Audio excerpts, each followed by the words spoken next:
Reporter शाहिद अली। कुंभ भरसा मुसाफिर वेन ऐं truck में खौफनाक टक्कर, नतीजे में 13 माण्हू ज़ख़्मी, ॿिनि जी हालत नाज़ुक, अस्पताल मुंतकिल। ख़बर मूजिब कुंभ भरसा दहे सहो स्टाफ वटि सखर खां ठरी मीरवा वेंदड़ मुसाफिर वेन खे ट्रक जो ज़ोरदार टक्कर, नतीजे में वेन में सवार मुसाफ़िरनि में ख़ादिम हुसैन शर, मोहम्मदीन दस्ती, इरफान अली वसाण, पलू बागड़ी, प्रेम बागड़ी, अख्तर गोपांग समेत 13 ॼणा सख़्त ज़ख़्मी थी पिया।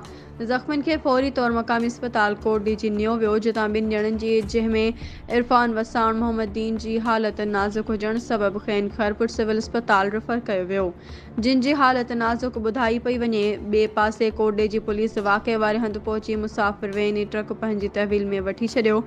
आख़िरी इतला ताईं वाक़े जो केस दाख़िल न थी सघियो।